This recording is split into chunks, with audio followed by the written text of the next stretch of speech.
Welcome to our show, Hong Kong Brief.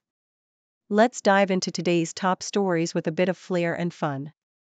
First up, we're seeing some financial turbulence as China's stocks took a hit for the third straight day. This comes after the US decided to raise import tariffs on a range of Chinese goods, sparking a tit-for-tat response from Beijing. Major Asian markets like Japan and Australia are faring better, but Hong Kong stock markets are taking a breather today due to a public holiday. Buckle up, it's going to be a bumpy ride in the financial world. Next, Hong Kong's leader John Lee is seeking answers from the UK authorities after a senior official from Hong Kong's trade office in London was detained. This arrest has stirred quite a bit of controversy, especially since the detained official happens to be an old university classmate of Lee. The Chinese embassy in London is pushing back hard against what it calls a fabricated case. Stay tuned as this geopolitical drama unfolds. Lastly, YouTube has complied with a Hong Kong court order to block access to 32 clips of the protest anthem Glory to Hong Kong. The song, which became an unofficial anthem during the 2019 protests, is now banned from being broadcast, performed, or even printed in Hong Kong.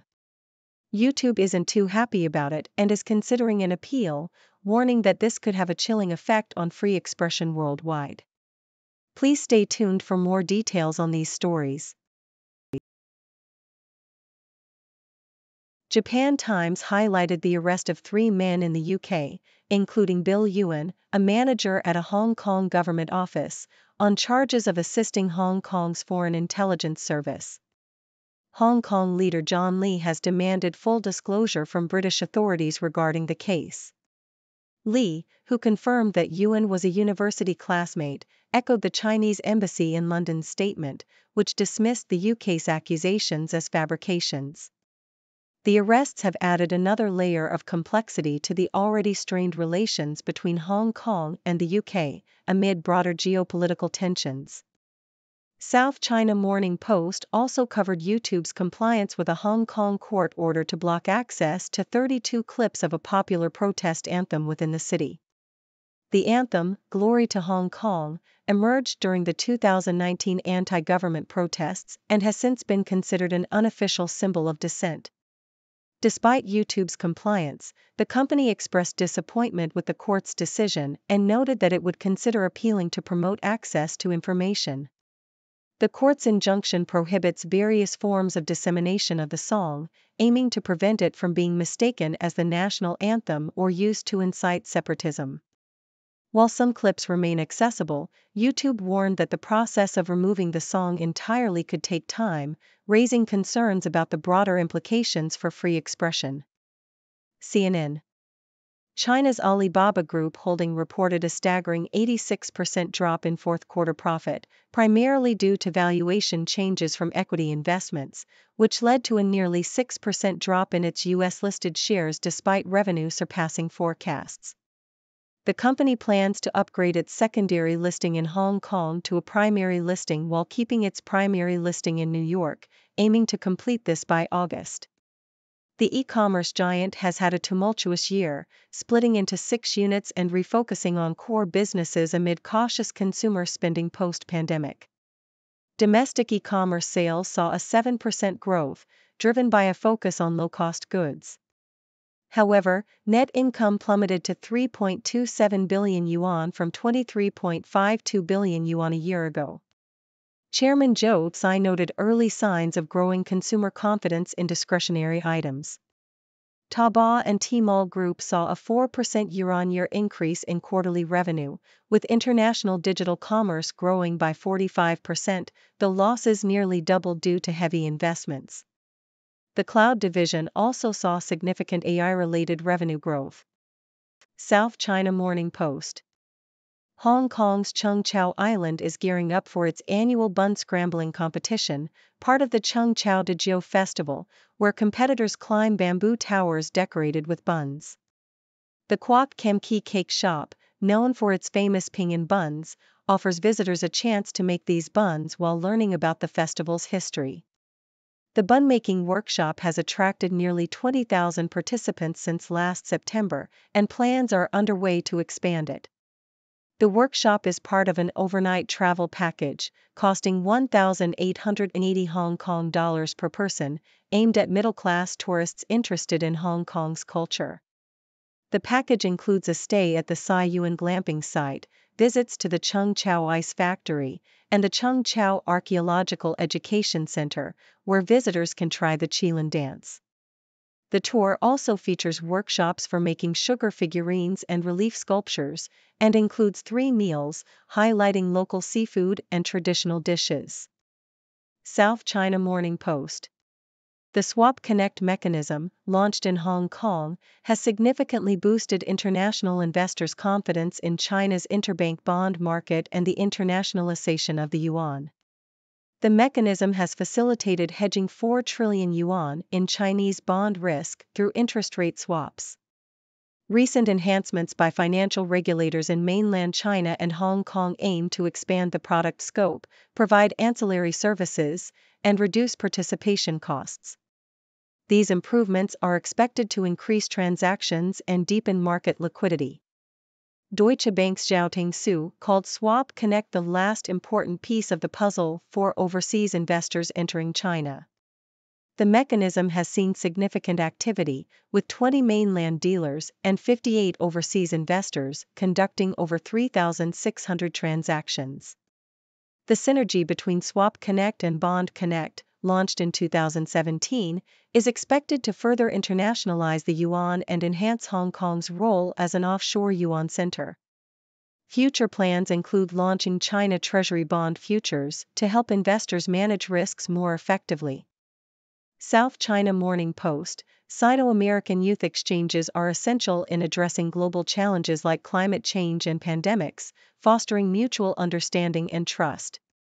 The current state of educational exchanges between the two nations is concerning, with a drastic drop in American students studying in China and China no longer being the top source of international students in the U.S.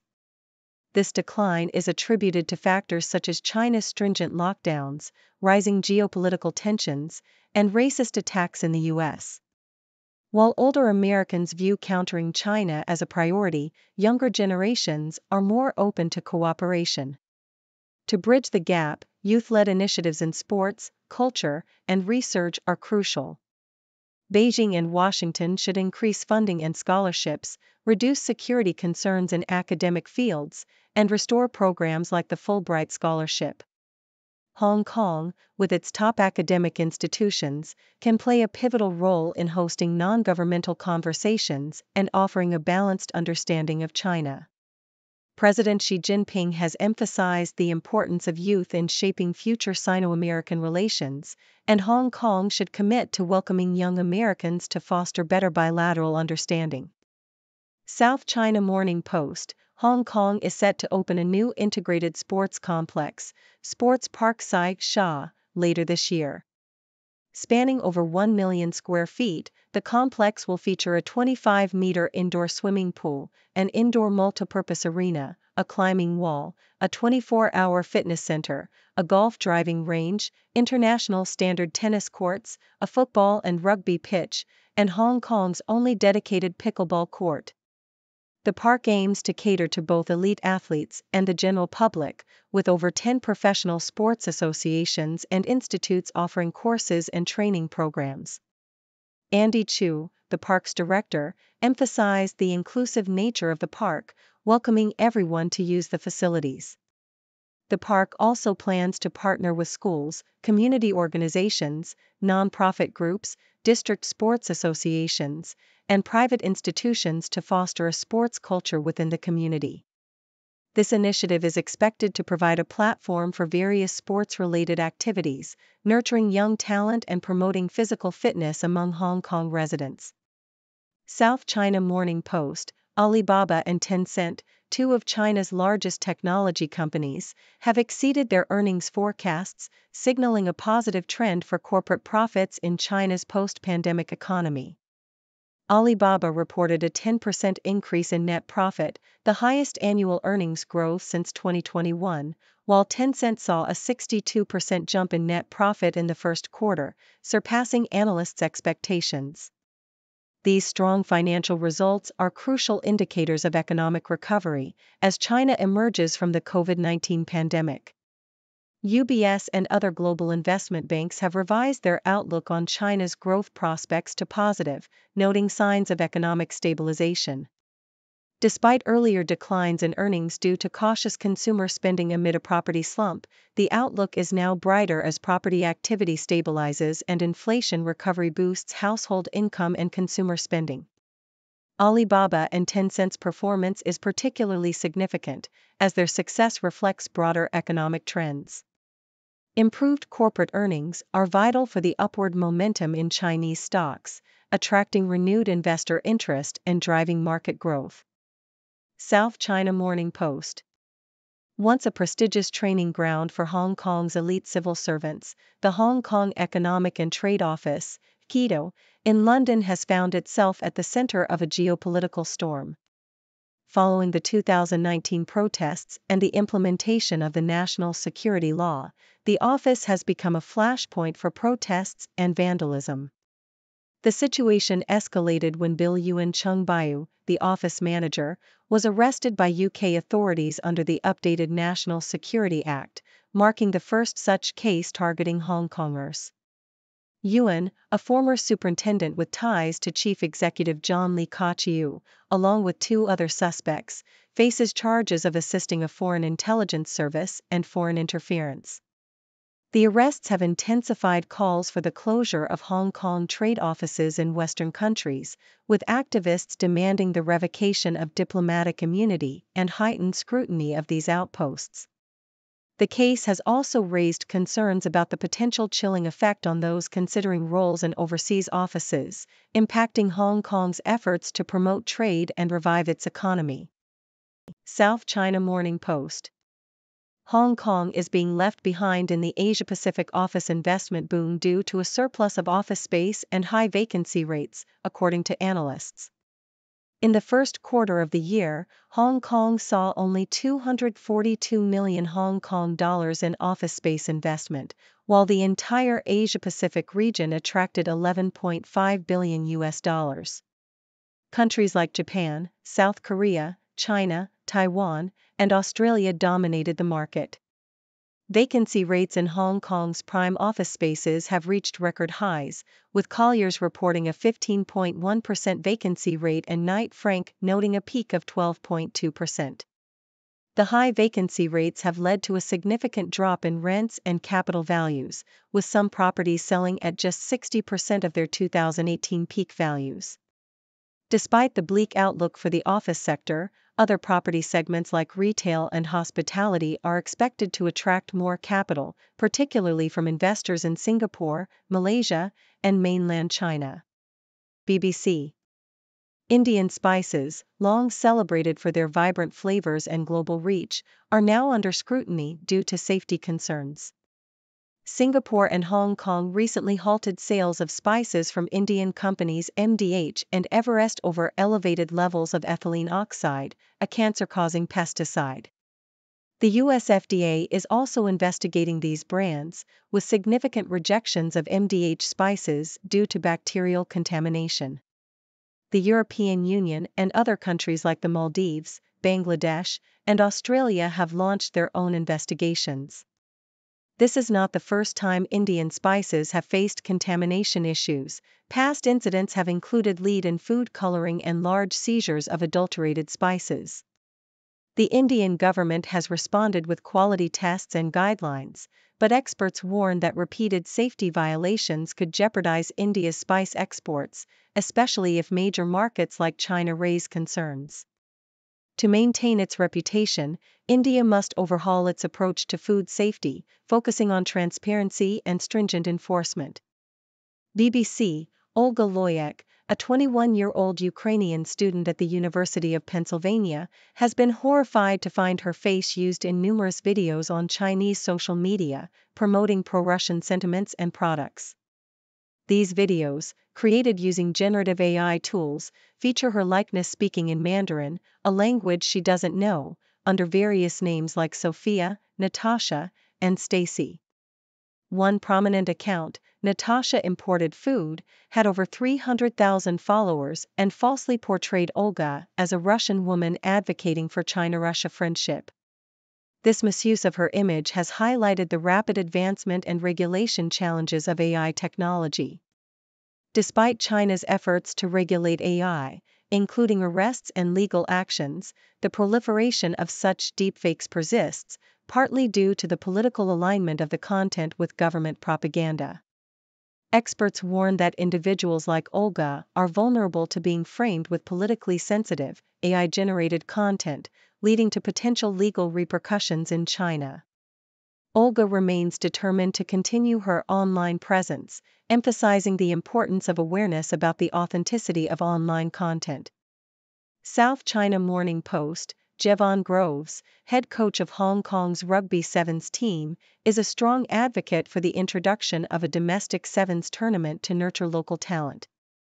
As his team competes in the final leg of the 2024 Challenger Series in Germany, Groves believes that a new competition would provide opportunities for players outside the current system to showcase their skills and potentially join the national team. The initiative is part of a 10-year strategic plan by the local governing body to promote the sport and inspire participation. Hong Kong, currently fifth in the Challenger Series standings, aims to qualify for the Grand Finals in Madrid, where they will compete for spots on the elite circuit. Groves emphasizes the importance of a strong start in their matches, drawing on their successful performance in Uruguay. The team faces challenges such as acclimating to time differences and maintaining physical and mental readiness, but Groves remains optimistic about their prospects. The domestic sevens tournament is seen as a crucial step in developing the sport locally and internationally, providing a platform for emerging players and fostering a deeper connection with the community. South China Morning Post, Buddha's birthday, celebrated on May 15 in Hong Kong, is a significant event for the city's more than 1 million Buddhists. It marks the birth of Siddhartha Gautama, the founder of Buddhism, who achieved enlightenment under a Bodhi tree. The celebration includes rituals such as the bathing of the Buddha, where worshippers pour water over a Buddha statue to symbolize purification. However, the practice of mercy release, where animals are freed for good karma, has faced criticism from animal welfare groups for its detrimental impact on the animals involved. Major celebrations in Hong Kong include events at the Palin Monastery on Lantau Island, home to the world's largest seated Buddha statue, and the 10,000 Buddhas Monastery in Sha Tin. The Buddha's Light International Association of Hong Kong will host family-friendly events in Victoria Park, while the Hong Kong Buddhist Association will hold a 3-day celebration at the Hong Kong Coliseum. The Chung Chau Bun Festival, coinciding with Buddha's birthday, features the PIU Sikh Parade and a bun-snatching competition, attracting thousands of visitors to the island. Thank you for tuning in. The content above showcases the latest briefing reports and analytical synopses, thoughtfully curated by the 6Do team.